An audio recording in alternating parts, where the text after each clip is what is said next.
Hello, everyone, and welcome to episode 134 of the RRBG podcast. This episode is brought to you by Thunderking Coffee. Go to their website, thunderkingbrewing.com, and check out their selection. They got some amazing cold brew bottles. They got the Morning Attitude Light Roast, which is my personal favorite. And if you use the promo code RRBG, you'll save 20% off your order.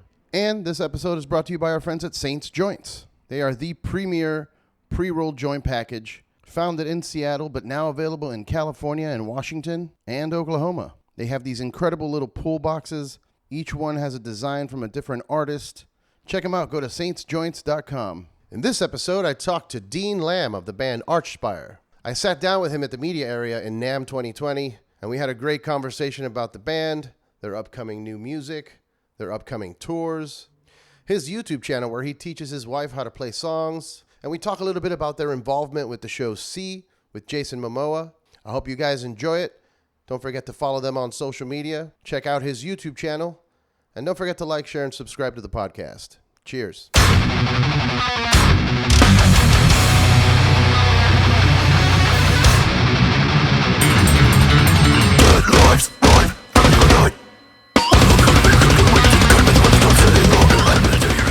Hello, everyone, and welcome to the RRBG podcast. I'm here with Dean Lamb of Archspire. Yes. This is Archspire or Archspire? I don't know. You don't know? No, I didn't come up with the name. And when people ask me, I'm like, I say Arch, and then our vocalist, Ollie, says Arc.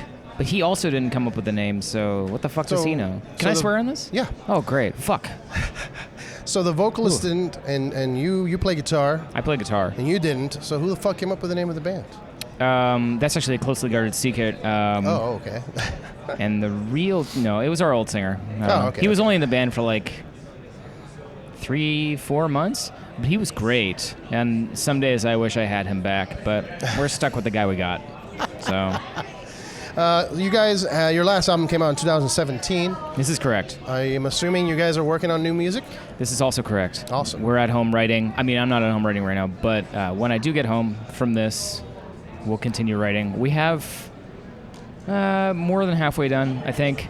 We're just going to keep writing until a tour in the near future. And then once that tour is over, then we're going to come home, keep writing, and then we're going to go into the studio, and I hope it works out. Because you never know. You never know. Yeah. I'll do my best. So you said your tour, is that something that's already booked? No. And you're going, or is it something that you want to do? It's something that we have that will happen that has not yet been made public. Okay. So it's, it's just, I mean, where do people listen for your podcast? Where's your big... LA is the biggest crowd. I mean, also Miami, Chicago, New York. Yeah. We're Canadian, so we might be hitting Canada again. Okay. It's been a while, so who knows? Are you based out of Canada? Like, are you living in Canada? Yes, I am living in Canada. Awesome. Yeah, I was born in a little town called Surrey, BC, which is a sort of it's not a suburb, but it's nearby Vancouver. It's known as a dangerous place, and that's why I'm such a dangerous individual. Yes, you look very dangerous. Oh, thanks, man. I want to say your music sounds better now that you have no hair. Right. Yeah. Okay. Now, yeah. Well, okay, well, so you're referencing something I said on stage during a performance. So if you... if you're watching me talk right now, then it's creepy, but you probably can't see me right now because there's no video that I can see. But We'll have a picture. Great, okay, cool. So on stage at our performance at NAMM 2020 here, I said it was our first show without our long, luxurious hair. It was yesterday. We had chopped it all off. Truth is, I have been going bald since I was 19, 20, thinning a little bit on top. I don't know if you're the same kind of... Are you bald by choice or No, it's necessity? Not a choice. Yeah, it's not a choice. It's not a choice. It was actually a very unfortunate situation. I had an awesome It always mohawk. is, dude. Yeah. Oh, okay. I had like a foot tall mohawk all the way around. Right. And then I had to shave it off for a job interview. Okay. And it never came back. Did you get the job? I did. Well, congratulations. I guess. Okay, what was the job?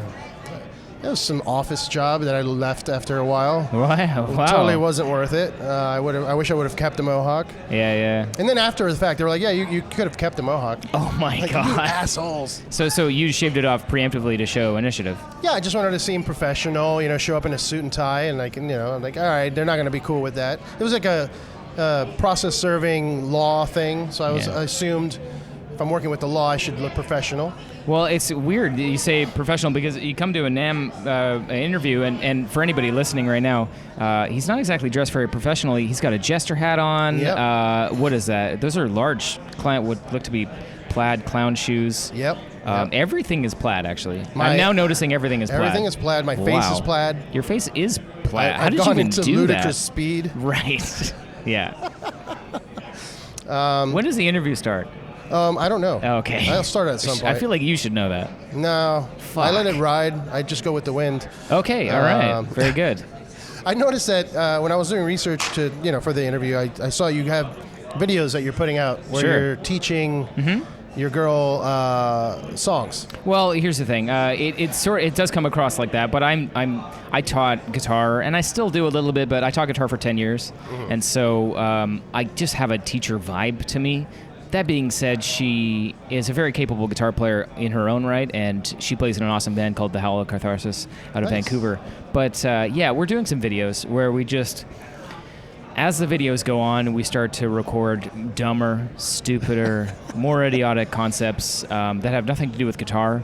That's also how I teach my lessons, too. When I teach guitar, I don't focus on guitar 100% of the time, because just even for a half hour, if you're teaching a kid or whatever, they just don't even want to pay attention, let alone have the capability. Do you have kids? I don't. Okay. But I raised two of them. My okay. brother and my sister. Right. Okay, cool. My mother went into some weird thing like after she gave birth where she didn't want to raise them. Right. So I was like, I guess I'll do it. Okay. So they don't die and then it smells really bad. Right. And they did not die? I don't know. Okay. Wow. Not a very good parental figure here. You mentioned you have a teacher vibe. Sure. I could tell by the leather elbow patches on your shirt right now. Okay, I'm not wearing the leather your elbow patches. I don't know. that Not you're a wearing thing. right Nope. now. No, I'm just dressed normally. Your curly mustache. That's not what I'm doing, actually. No, I have a regular mustache. Coming from the guy wearing a plaid jester's outfit, this is offensive. Your videos are hilarious, by the way. Thanks. I appreciate it because there's so many videos of people teaching guitar or teaching this or that. Right. But you guys have like funny edits. You Oh, zoom in yeah. on things or Gotta have the funny edits. Yeah, it's very memey. Meme. Right, and that's Yeah. the thing, right? That's where the YouTube money's at. Sure, yeah. Having that wacky personality. Right. It's something I want that YouTube money, Oh, sure. but I haven't figured it out because I don't have that like, whoa, hey everybody. Well, actually, the idea to do those videos came from my wife. She says, we should learn something on guitar together on video. I said, no, that's a bad idea. That's going to sound bad. People are not going to want to watch it. She's like, okay, but we should try. I'm like, no, it's a bad idea. And then one day she's like, let's just do it. I'm like, okay. And then the video did well. It's like, oh, this is a good idea. All right, we should keep doing this. And here at NAMM 2020, people have been coming up and taking pictures with myself and my wife, Claire. And so people have been really enjoying it. So That's hope awesome. to keep doing it.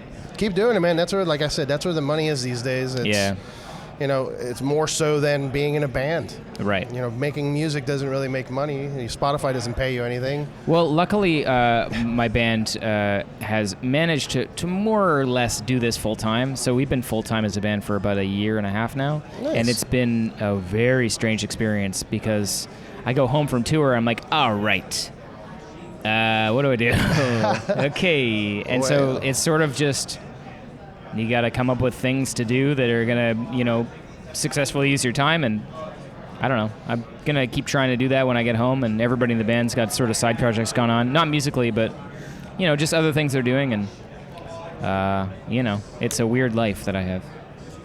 I mean, I'm envious. I wish I had that. Like I said, I still have...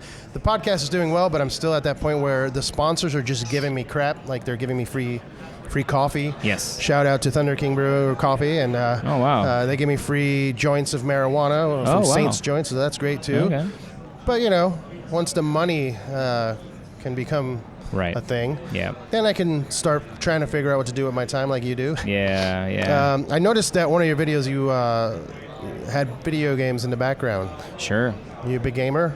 No. Okay. You just put it back there for the extra YouTube hits? Well, I'm not. I mean, it's not like I'm not a big gamer, but I'm not like. I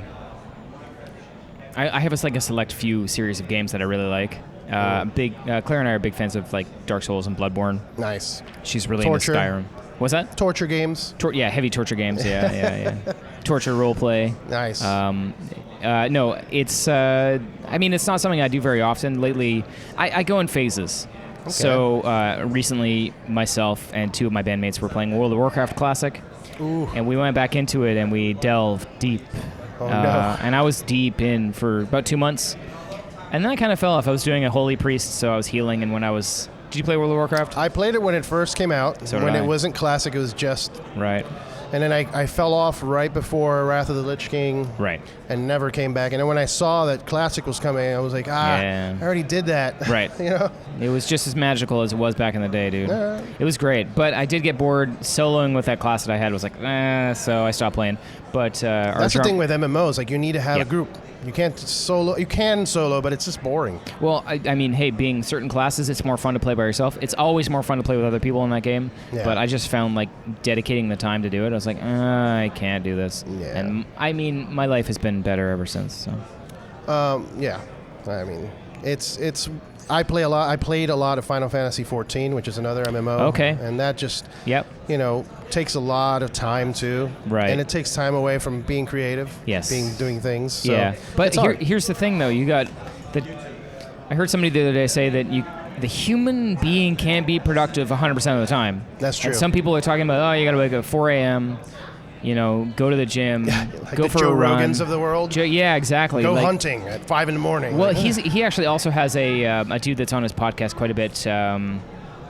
Some dude. He's a Marine, but he's like, get up at this time, do this, do Cameron this, Haynes. do this. Cameron Haynes. Yeah. Do this. Yeah, and there's a couple other guys too, but yeah, Cameron Haynes is one of them. Even Mark Wahlberg, get up and do this. It's like, I'd rather just, if I feel like taking a break and playing video games, then I'm going to fucking play video games. Yeah, and when I stop playing video games, I'm going to be better at guitar because I'll feel refreshed. I won't be as tired with the sound of my guitar playing. Yeah, it's going to be good. All the time you spent playing the game increased your hand-eye coordination, and that might be a bit of a stretch. I don't feel that maybe. Well, I play some games that do that. Like, right. Okay. There's a game. I don't. Bit Trip Runner, and it's what just is that? it's music. Mm-hmm. It's a side scroller, and it's like rhythm based. Right. And you have to press buttons to avoid obstacles and I see. kind of like kick something out of the way and then duck and jump and. Right. It's insanely hard and frustrating, but I always feel so satisfied Oh yeah. at the end because I'm like, oh my god, I did it! I'm not dumb. Yeah. My hand-eye coordination's good. Right. So I do it for that reason. I'm getting older, so I feel like I need to do that so I don't get Alzheimer's or Yeah. Do dementia. you worry about that? Sometimes. Yeah. I mean, my family has a history of it. So does mine. Yeah, so Yeah. I'm always like, if I keep myself active, Right. we should be okay. But every time you forget your bank pin, every time Oh you my forget your God. password somewhere, every time you take the wrong turn when you're driving, you go, maybe it's starting. Yeah. It happened at work not too long ago where I completely forgot my work password. I'm like, damn it. Yeah. It's all over. Yeah. I wanted to ask It's you. all over. It's all over. Damn, dude. So when you're writing this new music, Yes. and just based off of the prior music, how? Because it's very complex and like it just sounds like you grab a bunch of different influences and throw it in a blender and Yeah. And just a it's bunch of just shit weird. comes out. It's not that it's weird. It's just like crazy. It's crazy music. You make crazy music. Thanks. Thanks. Thanks. Question mark? Thanks. Maybe? Yeah. Well, it's we all write in a room together, so we have this jam space that's basically hell on earth. It smells bad. It's messy. Aren't It's they full all? of. No, dude. I've been to some nice ones where I'm like, hey, I would love to jam here, but no, we jam in the worst one. So it gives us a real drive to get out of there as quickly as possibly can. So we'll jam 5 days a week, writing at home when we're not on tour, or when we're not at NEM or whatever else, and then 5 days a week, maybe 2, 3, sometimes 4 hours a day, and we'll generally I might have an idea. Toby might have an idea. Maybe Spencer has a new drum idea. Maybe Ollie has like a new vocal concept that we're working on. Maybe we have a new bass line that we start with. But for the most part, it starts with a guitar riff. And if I have a riff and I bring it to jam and everybody says, hey, it sounds good, then we'll go with it. And if it sounds bad, then they'll say, we don't like it. And then we sit there for an hour and play random shit until something potentially cool comes out. And it's the most frustrating process of my entire life. Yeah. So, is that the answer that you wanted? Yeah, no, that makes sense. I'm bummed out just thinking about it because I got to go back and do that. Oh, man. Oh, my God, dude. But it's the time. You just got to put in the time. And once you put in the time, then something good might come out. Who knows? Yeah. And then once it's done, and you have, now you have to concentrate on learning to play it live and yes, and not fucking it up all the time every well, show. Yeah, you got it. Yeah, I mean, we have lots of things that are helping us. We play to a click track. We play with in-ear monitors. We listen to the stems rather than each other on stage. So we just listen to recorded stuff and then our own instruments. So we're hearing the perfect robotic version, edited, you know. So we have the standard of that to try and live up to. And we're never going to do it. But that doesn't matter because we're humans and we can't. So who cares? It's a better standard to look up to than, sloppy live show sound. Yeah. Well, because you have the in-ear monitors, you can really just trip out and sort of experiment with small dynamic changes, or you want to add a triplet thing here, or you want to make this a bit tougher for yourself because you got kind of bored. You can do that, right? So that's what we do, or that's what I do. Just small things no one will ever be able to hear, but trying to just keep myself interested and active while we write new music. And then once we have new music out, then it's like you're standing naked on stage. You play a new song on stage. It's like you're like, I don't know what to do with my body. I don't know how to hide my penis.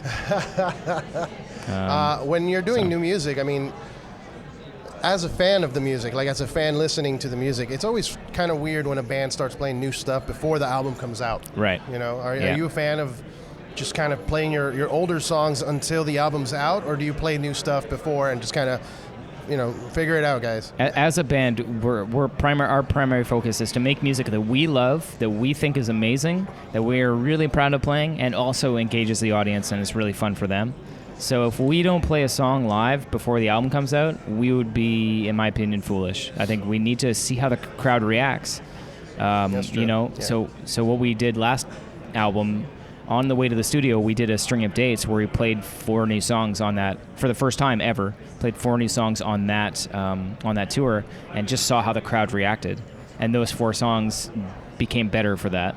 We can't play a set of all new songs, but we did as much as we could, and it really helped the album. So yeah, I don't mind giving away some of it before the album comes out. I feel like it only helps.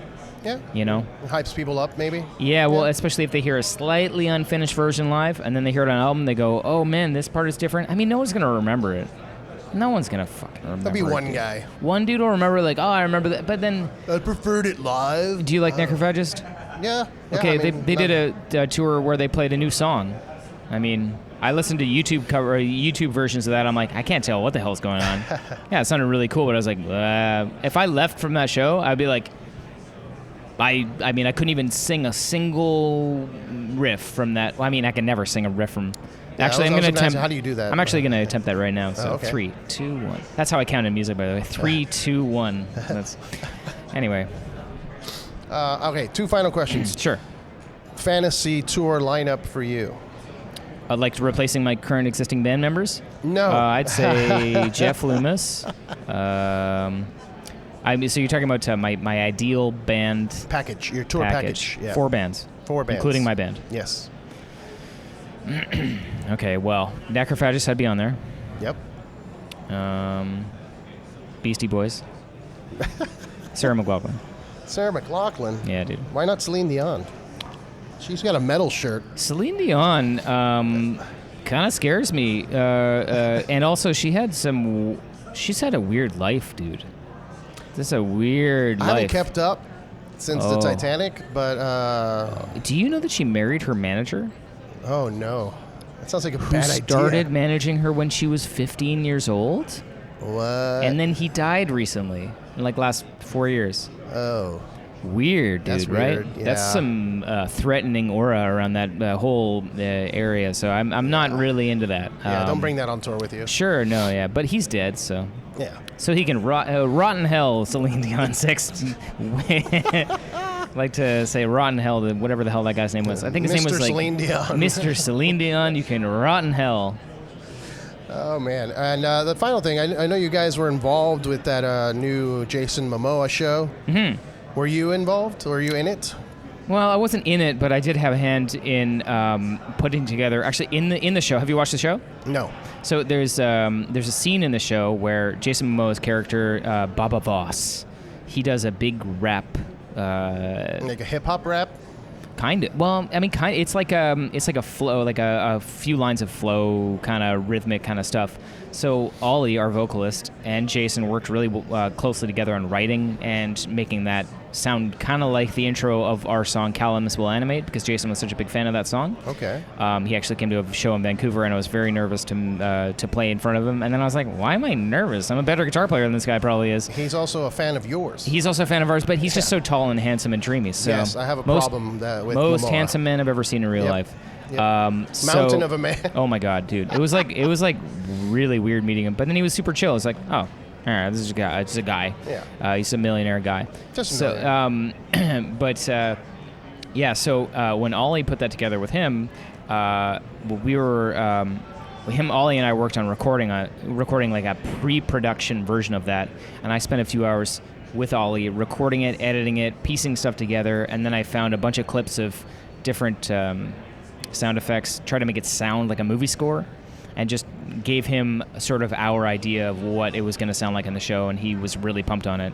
So I think that helped kind of guide the scene in the right direction, because Ollie had the ideas, but he didn't have the technical knowledge on how to put basically a demo together for him. And I think it turned out pretty well. And why weren't you on the show? And the other dudes were. They felt that I was going to be too distracting. Yeah, you were more handsome than Momoa. Well, you said it, but problem. you are correct. Yeah, it's a problem. It's a burden that I have to live with, and it's like Madonna with her dancers are supposedly uglier than her, so that she looks prettier. We can't have you being there more handsome than Momoa. So, yeah. It just would have been distracting, and you know. He was like, hey, Dean, I know you're really handsome and tall, and I need you to sit this one out. And I said, fuck, what are you talking about, dude? And I started threatening him a little bit. It got kind of physical. Nice. I mean, you're stronger than he is, too, so. Yeah, again, you said it, but it is true. I am stronger than him. Oh, my God. I have this will be the last thing I close on, just Momoa related. Okay. I saw him at a con with my wife. Uh-huh. And I remember just looking over, and I told her, I'm like, hey, look, it's Jason Momoa. From she already noticed, I'm sure. So, here's the deal. Uh-huh. He was eating a sandwich shirtless, of course, eating a sandwich shirtless, and I just noticed, like, I looked, and I'm like, oh, he's eating a sandwich shirtless, and then I feel like a tap on my shoulder, and I look over, and it's my wife. She's like, hey, you've been staring at him for 5 minutes. I'm like, wait, what? She's like, yeah. I'm like, oh, let's go. I gotta go. That's a captivating image. I've got it in my head right now. Yeah, apparently I'm hashtag gay for Momoa. Right. So. Well, I mean, when you watch a guy like that eat a hoagie shirtless. He's eating a foot longer. What was he eating? I don't know. I wasn't looking at the sandwich. Damn, dude. Damn. All right. Well, anyway, Dean, thank you so much for your time. I know you're busy and got a bunch of stuff going on, but no problem. Let's try and do a full-length episode at some point. Yeah, shoot me an email. Yep. Social media for people? Yeah, my Instagram is my name. Some underscores in there. It's Dean_Lamb_. Not much is going on over there. You know, don't bother. Do go to my YouTube channel and watch myself and my wife learn some stuff, and also... let's hope we can write some cool music, and hopefully anybody listening who likes death metal, check out my band Archspire. Yes, do it. Yeah. All right, cheers. Thank you.